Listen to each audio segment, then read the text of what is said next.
that series against Australia was a milestone in my view because it brought back a number of fans to the game, especially the way we came back to win the Test series. You have to be there to believe what had happened in that Test series.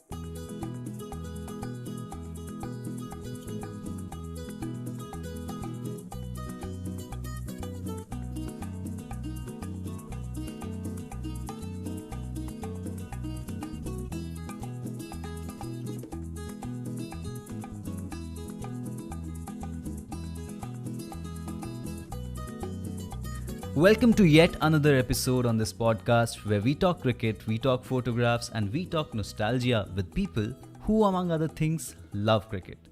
One such cricket lover who graces this episode with his presence today is Chandresh Narayanan. Welcome to the podcast, Chandresh. Thanks a lot for having me, Amit.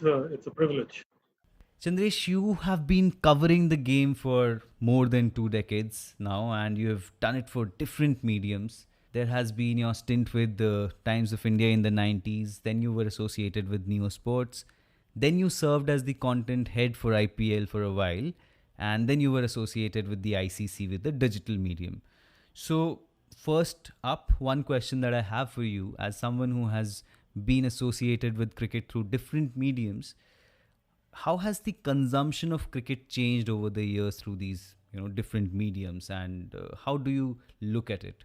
You made me feel a bit old in just about 5 seconds, I suppose. Yeah, it's been 2 decades, and you're right. There have been different platforms, different mediums that I've used to reach out to people. It has changed in a big way because earlier we didn't depend on social media as much as we do now. Nowadays, it's become so easy for websites and for even the news agencies to just pick up Q&As that cricketers are doing on their own Instagram platforms. So there is no way of reaching out to the journalist, or there's no need for a journalist to be the interface between the cricketer and the fan. The cricketers are doing it themselves. They're doing Insta live Q&A with their fans, with other cricketers, and generally just reaching out by doing different kinds of Q&A. I think that's been the biggest change in the way news and information is consumed. Earlier, the joy of scooping an interview and waiting for it to be published the next day, the display, and the feel of the print would make you feel special. And you would walk around with your head held high.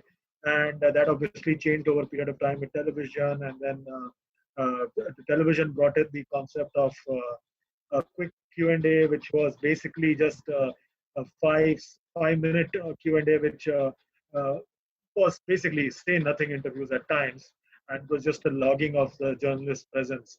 And then the website came in, and then you've got the long form writing coming in. So uh, you're right, it's changed a lot. I would say it's just become a bit more instant, and I fear that the interface between the cricketer and the fan has just become direct, and the journalist or the writer or the media person has just become the bystander. And I've seen that change in front of me. When I was at the ICC, I was on the dark side, so to speak, on the other side, being the interface between the cricketer and the media. Now I see that that interface is also no longer required because the cricketer is reaching out to the fan himself directly. So that means that the journalist has sort of taken a backseat. He doesn't have to go looking for stories now. The cricketers are giving out stories and producing content themselves. Yes, you're constantly looking for Twitter updates and Instagram updates and Facebook updates to see what's happening, because you know that if a cricketer has to put out something or has to say something, he'll probably tweet it out. And if he's a modern day cricketer, he'll probably be on Instagram doing a live Q&A with his fans. So if you have any way of finding out what a cricketer is thinking or what a cricketer thought, you can just see the newspapers over the last few days or the websites over the last few days, especially while we are in the middle of lockdown, especially in India. You can see different kinds of nostalgic pieces coming out. Saklain Mushtaq talking about what happened during the Chennai Test match. You have Glenn McGrath saying something about Sachin Tendulkar, Shaun saying something else. So these are just examples of how even the older cricketers are using the newer formats to reach out to the fans in a big way. So the journalists have not become redundant as yet, because the job of a journalist is still not finished, because you can still ask questions, you can still raise questions, but maybe the access to the players or access in general has reduced. But you won't find that you would find that even the case of entertainment business. You see how the actors and actresses use social media to show what they have been doing during this lockdown. You see images of Katrina Kaif cleaning the floor or washing utensils or doing something else. These are all ways of reaching out to their fans and a way of promoting themselves. So, so the access the players have reduced, and the other stars have reduced, but the mode of getting information has maybe got a bit simpler. Interesting. So social media has changed the game a bit when it comes to journalism and when it comes to reaching out to the masses through those players.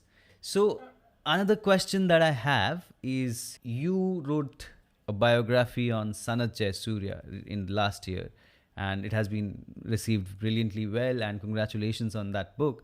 But one question that piques my curiosity is what made you write the biography of Sanjay Surya, a non-Indian cricketer, and of course a cricketer who tormented Indian cricket throughout the 90s and 2000s. So what was the motivation behind that? It's quite interesting. Around 2011, I was in talks with Rupa Publications for the biography of another world famous cricketer, not from India again, and we were close to closing the deal. But unfortunately, that cricketer at the time felt that he would have to reveal a lot of things which he had buried in the 90s. And you know what I mean when I say in the 90s, because 90s and cricket is famous only one thing, that is match Notorious fixing. And 90s. notorious 90s. Now, if you switch on any of the nostalgic cricket matches, you always feel that something's amiss Fishy. whenever you watch. Yeah, yeah. So, and the conversation died down over there. Then around 20 early 2018, I received a call from somebody at Rupa saying that we've seen the files, and I believe we were in talks with us in 2011 about doing a biography for a cricketer. Is it possible that you could probably pick up the thread again on that conversation? I said, unfortunately, that cricketer is not keen on pursuing that discussion anymore. So he said, let's do one thing. Let's come up with the biography of someone else. Do you have anybody in mind? So I said, let me think about it. And I came up with a list of 3 names. I won't say who were the other 2 guys, but Sanat was definitely one of them, and they liked the idea. And we started that conversation. And then I had to obviously write to and speak to Sanat and say that, I'm going to be doing this biography. He had no issues. He said, please go ahead. And I went ahead from there. And as I went along, I realized that this guy is not just a tormentor of Indian bowling. He's someone else. He's somebody that who has sort of not really made a lot of friends in Sri Lankan cricket as I thought he would have. And fascinating personality to write about. Obviously, there were a couple of chapters that will require refreshing, especially scandals. The day we announced the launch of the book, very next day, the ICC banned him for 2 years, and that sort of put a dampener in whatever we were trying to do. But it also aided us in spreading the message about Sanjay Surya. So yeah, it's kind of a bittersweet moment, but I'm glad that it went off well. Great. Congratulations on the book. Okay, then now we move to the business part of the conversation, the heart of the podcast, where you talk us through your favorite photographs from cricket. So you've seen the game long enough, so I'm pretty sure it's going to be one hell of a ride. Without much ado, I'll let you do your thing. Tell us what photograph would you like to talk about first, and what about this photograph makes you happy? The first photograph that I want to talk about is the 1971 photograph from India's tour to England.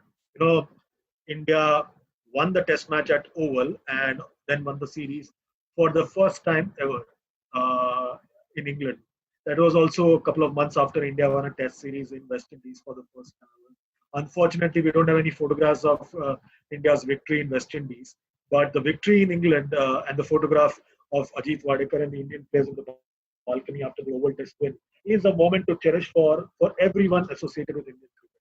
I think it's a telling photograph of coming of age of Indian cricket, because Right after independence till about the 60s, till Pataudi took over as captain, Indian cricket was known to be the also rans of world cricket. We were happy playing and we were happy sort of being able to draw test matches, not really forcing a win. I think that was also mirroring our socialist background, so to speak, at that time.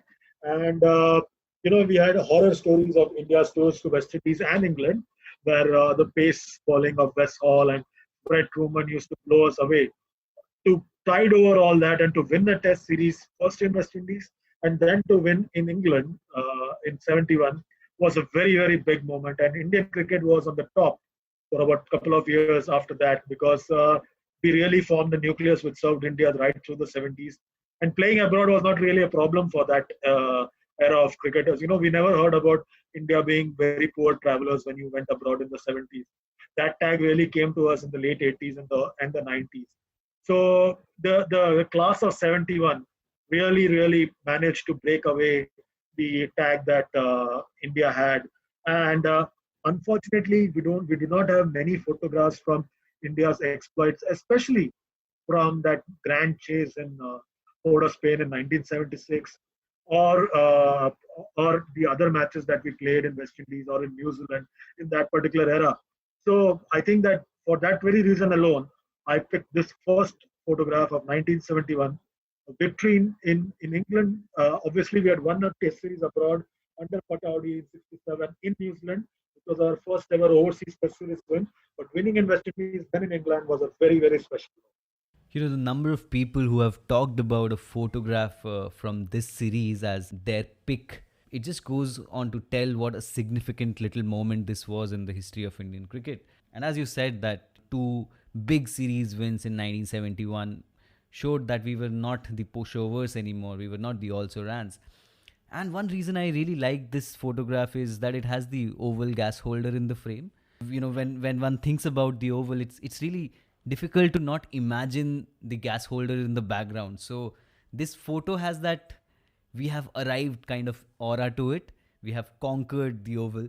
So yeah, fantastic pick. What after oval 1971 then? So 70s was really about India's coming of age in Test cricket. 80s was about India's coming of age in one-day cricket.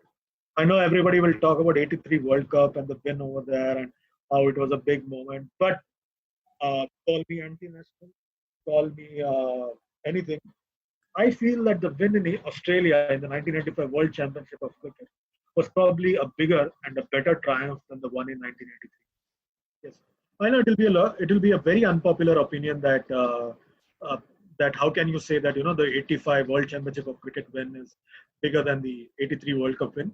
But I just feel that that team which won the 1985 World Championship of Cricket was the most complete and the best ever one-day team that India has ever fielded in the shorter format, the 50-over format.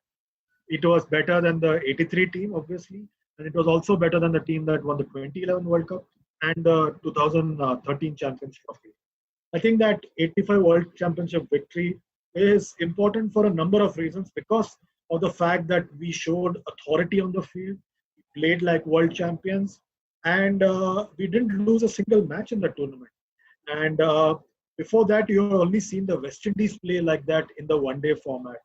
But for India to be playing like that right through that tournament and beating everybody except West Indies, obviously, because they got beaten in the semi-final against Pakistan, was a tremendous achievement. And it was coming at the end of a season in Indian cricket where India had lost at home.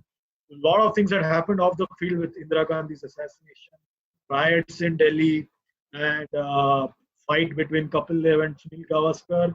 So this triumph really helped us tide over the disappointment and disenchantment in the country prevailing at the time. To see a bunch of Indians conquering the world in a faraway land and driving on the field of MCG is a moment that I suppose none of those 14 guys who are part of that team or the manager Erapalli Prasanna or none of us should ever forget.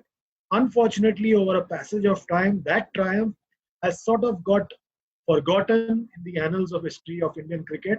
And surprisingly, even the guys involved in that triumph don't talk much about it, including Ravi Shastri, who became the champion of champions.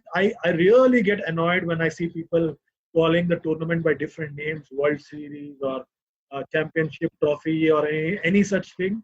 It was plain and simple World Championship of Cricket, no less than a World Cup. Colored clothing, white ball coming onto Indian television screens for the first time. It really, really piqued my interest, and I surely believe it deserves the position that it has not got so far in Indian cricket.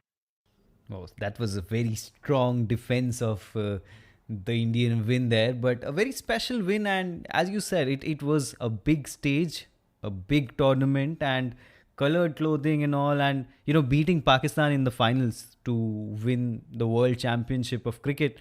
That made it, the big thing. And very rightly said that a lot of people really don't talk a lot about it. When we look back at the wins, the major victories of Indian cricket in the limited overs format, it is the 1983 World Cup, then the 2011 World Cup, then there are the NatWest Trophy somewhere. But yeah, this was huge, and this was huge considering that it was played in Australia.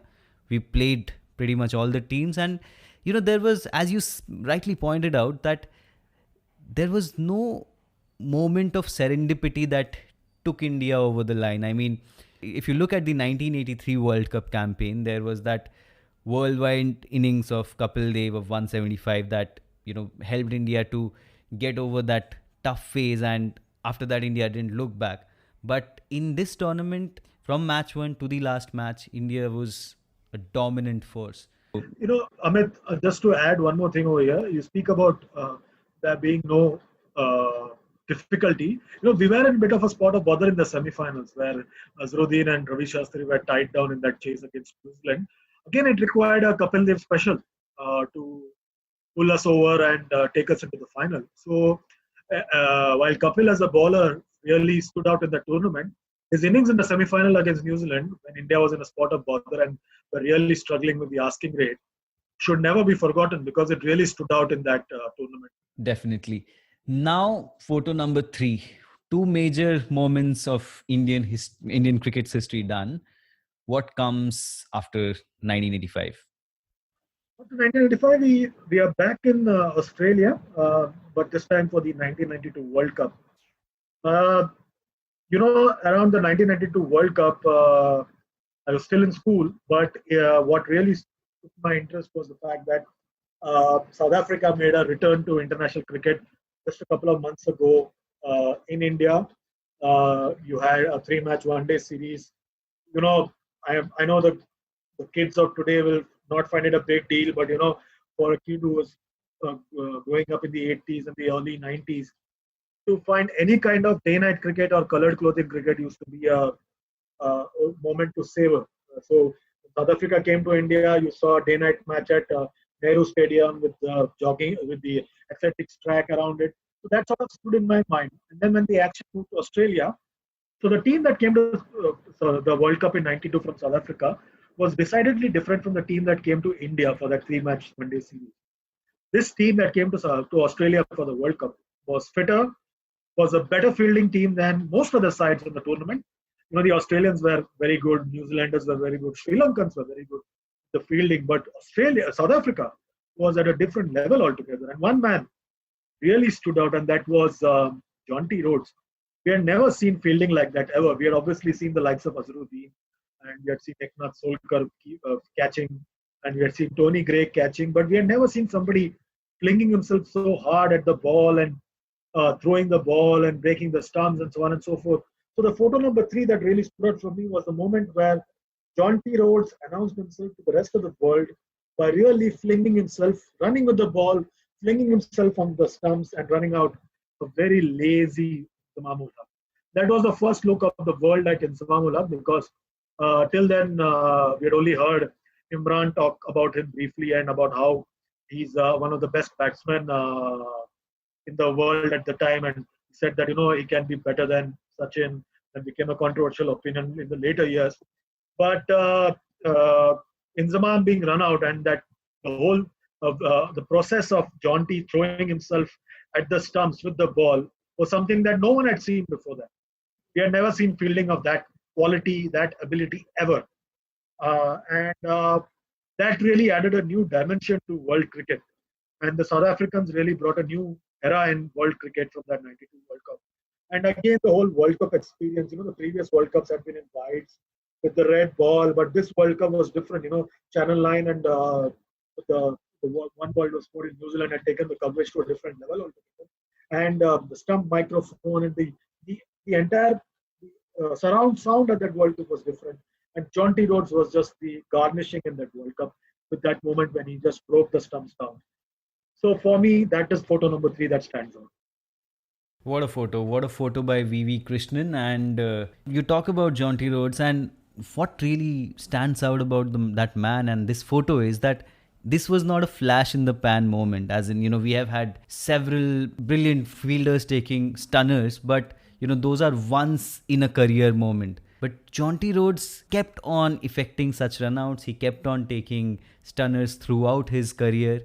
And what a incredible find for South Africa. He changed cricket in a big way, because when you look at the fielding in 2000s, it is so much different from what it was before the arrival of Jonty Rhodes in the 90s. So major contribution this man has made to how cricket is right now. And of course, he would have really loved the shortest format of the game, I believe.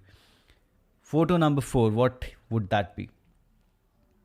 Photo number 4 is a moment that I think that everyone in India will remember, and that comes from the 2001 series against Australia, the historic Test series against Australia, when India came from behind and won the Test series. That series is very important for a number of reasons, and the most important reason being it got people interested in cricket yet again. The 2000 was a year when everybody lost interest in cricket. Even I was one of them who lost interest because of what happened with match fixing and the bans on Azhar and Jadeja and Salim Malik and Hansi Cronje, Prabhakar, so on and so forth. And I was an ardent follower, but for those 4-5 months, I lost interest myself because this was a sport that I loved. And to see the heroes that I followed, all of us in the 90s used to be like an Azharuddin fan. We used to have our collars up and behave like Azhar when we used to play or when we used to walk. So that series against Australia was a milestone in my view because it brought back a number of fans to the game, especially in the way we came back to win the Test series. You had to believe you have to be there to believe what had happened in that Test series, because after the first Test match in Mumbai, I don't think anybody gave India a chance because Australia was coming after a 16-match winning streak, and to beat that side 2-1, no one gave us a chance. No one. Australia, especially Steve Waugh, made that famous statement about mental disintegration, and India had a new crop of players. We had a new foreign coach for the first time in John Wright, new captain Sourav Ganguly, new deputy Rahul Dravid. There was no Kumble, remember. For that team to come back from being 1-0 down and then following on in Calcutta and then coming and winning in Madras, it's a moment that I'll never forget, especially that moment when a winning run is hit and when Harbhajan and Samir Dighe are celebrating. That is a moment, and hence I've chosen that photo as photo number 4, because I think that really summed up a moment to rejoice for Indian cricket and for world cricket. Obviously, there was another photo that I was keen on, and that was when moment the winning run is hit.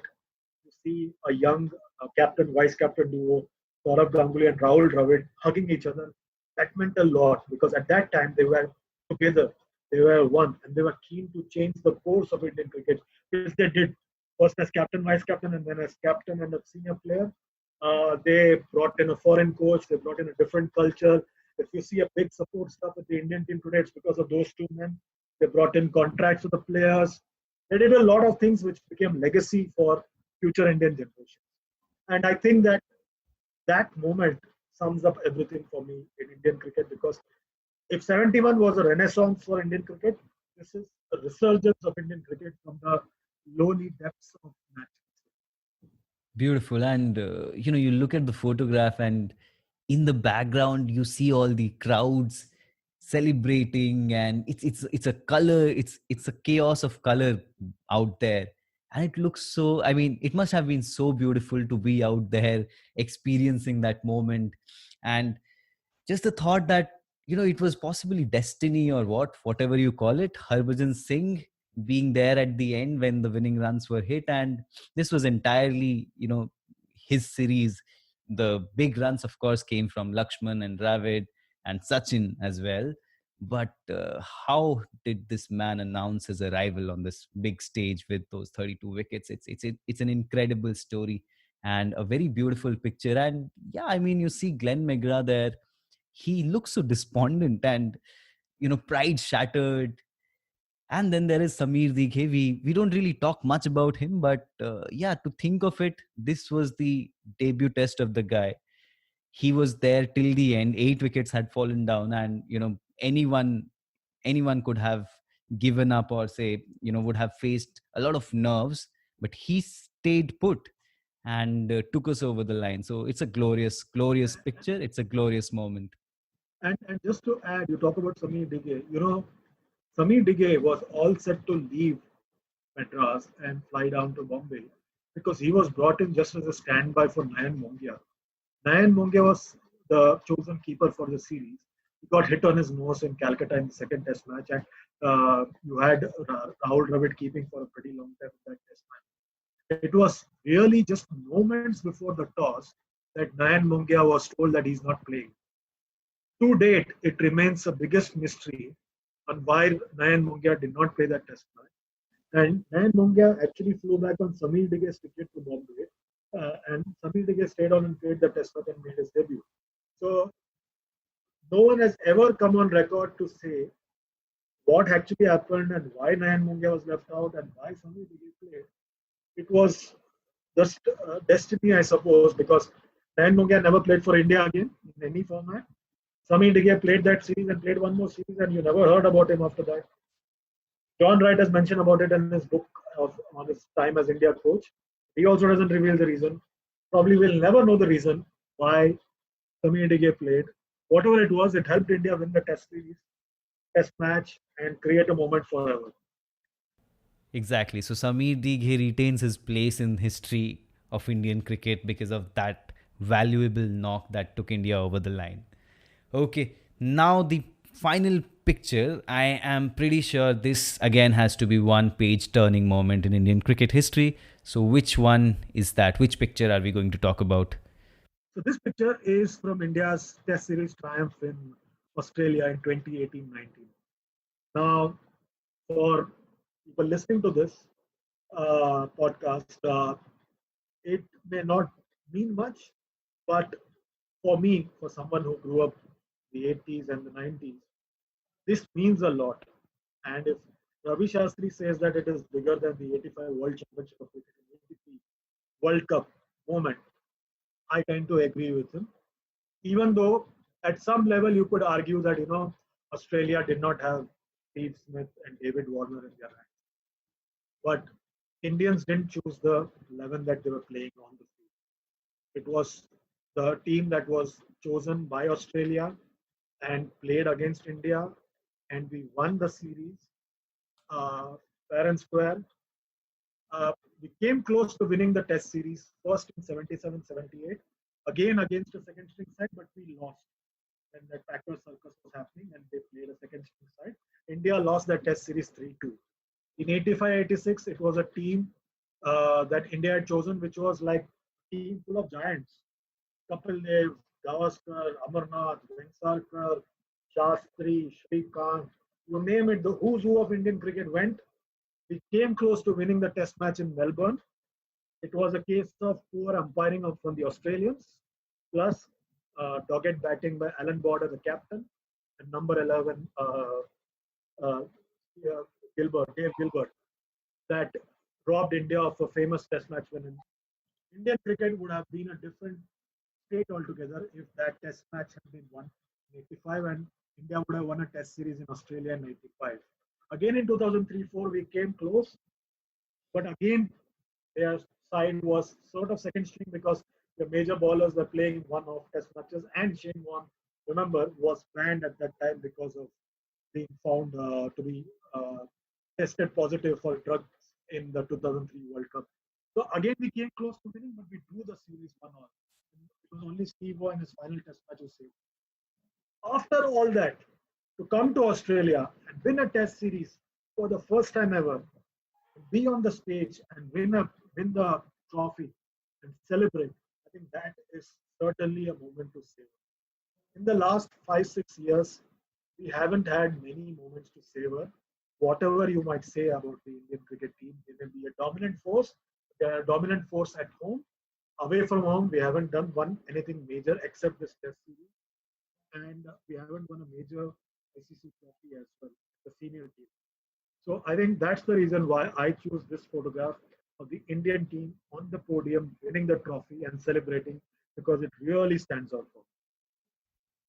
Very interesting choice, but you put the context to it. You put the all those series wins or losses that didn't go India's way, and when you look at what all didn't go India's way, and then in 2019 what all did happen, so that makes it really special. I mean, just to add to that, Indian cricket has never been served well by a World Cup triumph. 83, we won the World Cup. It took us 3 years. It took Kapil Dev 3 years to win a test match. 2011, we won the World Cup. We were wiped out 8-0 in England and Australia, and even at home against England, because we Yes. kept saying, but we won the World Cup. So, in a way, I always feel that India and World Cups don't go well because it really means that's the end of Test cricket for at least a year or two. So, because we are not a system driven country like Australia, which focuses and has tunnel vision about different formats and looks at different formats differently and has different goals for different formats. We tend to kind of relax after winning a World Cup and believe that's the overall achievement. That's just a World Cup in a particular format. That is not the World Cup in all formats. You are not the world champion in all formats. Very strong words there, but very well put, because as you said that we sort of begin to rest on those laurels, and that doesn't serve Indian cricket well. But I hope in the future there are World Cup wins as well as away Test series wins too. So now we come to the section which we call the one that got away. Now that we have gone through those 5 photographs of yours that you love and that make you happy, you have to tell us about a moment in the game's history. You've been following it for a long time. So, a moment which hasn't been captured on camera, which we do not have a photograph of, but one that you would have loved to see a photograph of. So, what that moment would be? The moment that got away for me is a moment that really stands out and not much is known about, is from India's tour to West Indies in 1982-83.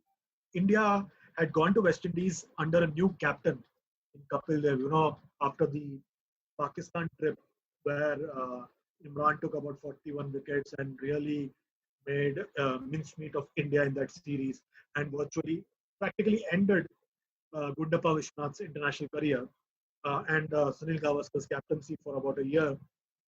We had a new captain and we had a new era to look at. So we go to West Indies under Kapil Dev, and we had Jimmy Amarnath, Mohinder Amarnath standing out in Pakistan with about 569 runs. He then goes to West Indies, and in 5 test matches, he scores about 598 runs. And in one of the test matches at Barbados, gets hit on the face, and there's a telling description in various books about the way he batted against the likes of Andy Roberts, Michael Holding, Joel Garner, and Malcolm Marshall. If you read the book, you feel you are transported to that particular pace because it's almost like he's battling pace like fire. He gets hit on his face, and there is blood all over, and there is blood on his dress as well. And there is a sense that that's the end. Jimmy Amarnath had got hit a few times on his head in his playing career by Imran and by Richard Hadley. Everybody felt that was it. But Jimmy Amarnath went back to hospital, got himself stitched, came back, washed the cloth, let the stain remain, and went back to bat again against the same guys the very next day or the same day. I'm not very clear. And for that to happen and to see somebody being brave enough to take on pace of that kind after being hit and blood all over, that's a moment that Indian cricket should be savoring for a very long time to come. He used to say, "Courage, thy name is Jimmy." I think that photograph would have been an education for generations to come if we had any kind of footage or photograph coming out of West Indies at that time. Unfortunately, there was no film or there's no footage or photograph of that particular moment of when Jimmy Amarnath came back to bat. And you had descriptions from various cricketers, especially from the likes of Ravi Shastri, talks about coming on to bat with blood all over the pitch. To be able to savor that moment would have been something else. And I feel bad that, and sad that, we don't have anything to record that moment for posterity. Yeah, Amarnath and West Indies is always an interesting story, isn't it? And one of the things that we also talked about earlier when you were talking about the 1976 tour to West Indies and similar tours is that when we talk about cricket photographs, we have photographs from Australia, from England, because those games were photographed well. And when it comes to subcontinents, when it comes to West Indies, there is very little photographic evidence of a lot of things that happened there. Yeah, this of course makes for one of those moments that would have made for a great photograph if there existed one. So I sort of rue when I look back at so many photographs from the game. There are too few photographs from West Indies, from Pakistan, from India, in fact. Yeah, I mean, we possibly have missed out on a lot of such moments that, could have been captured, and they would, as you said, this photo would have been an education for generations to come. It would have been nice to have more such photographs from those tours to West Indies, New Zealand, and even the subcontinent. 76, now that you mentioned, the I think it was the Jamaica Test match where half the Indian team was in the hospital, and Bishop Bedi had to declare the innings and almost like virtually forfeit the Test match at that stage. And you see fire in the Babylon, they almost mock at us, said that we ran away from the pace bowling, but it was actually their way of getting back at us for chasing down 402. And this happened in the very next Test match, and Gavaskar recounts it in his book. You have other cricketers like Anshuman Gaikwad, Bishan Bedi, Brijesh Patel, Vishwanath, you name it, and they have been recounting these incidents time and again. We have never been able to present our side of the story to the rest of the world effectively, either through a photo or through a film clip, because we have never really archived our history in cricket very well, unfortunately. And we don't have footage of the 86 night Test match because it's been taped over by Doordarshan. So we have missed out on a number of moments in our history because we haven't archived our own history. We haven't told our side of the story to the rest of the world. And that's why we've never been really someone who has captured the imagination of the rest of the world. For the rest of the world, if you see the ICC Hall of Fame, the rest of the world, Indian cricket is about Kapil Dev, grudgingly, because no one outside the Indian sporting hemisphere really looked up to him. Gavaskar, again grudgingly. Sachin Tendulkar because of the sheer weight of runs. And Bishan Bedi just because of the fact that he wore colorful patkas and celebrated a batsman hitting him for a six. Apart from that, Indian cricket has never been celebrated. That is the most unfortunate part. And that is reflected in the way there is very poor representation of India in the ICC Hall of Fame. Very true, and such a marked difference from that. Like, it tells how the times have changed. Now we have photograph of pretty much every single moment the cricketers spend on the cricket field. So positive change coming our way, thankfully. But as someone who loves the game, I would really wish to see more of those photographs, more of those footages, if they are available with anyone, to come out, to emerge, and yeah, what a treat it would be. So that brings us to the end of this enriching conversation. Thank you so much, Chandresh. It was a big pleasure talking to you and recounting a lot of memories from the game. And yeah, it was. I would say the pick for the number one photograph was an interesting one, because when you talk about Indian cricket history, not a lot of people, of course this has happened very recently. India winning in Australia is not even 15 months old now, but not a lot of people would say, okay, this is one big moment. But the way you told us how we came so close to winning in Australia so many times, and how it never came our way, and when it finally did, it happened in 2019. That makes it really interesting. So thank you so much, Chandresh. Thank you so much for joining us on this podcast. I hope you had a good time. I had a good time, and thank you for having me. I hope I was able to be explanatory in my picks, because I feel very passionately about certain things in cricket, especially Indian cricket, and uh, and I've never been one to shy away from voicing my opinion, even at the cost of a few unpleasant discussions with even friends with whom I have disagreed with, especially on the 2001 series against Australia. It's always great to have different opinions coming up, because as they say, when everyone thinks alike, no one is thinking much. So it's great to have had those moments and have had those tidbits from you where your opinion came across very strongly. So big thank you so much for joining us.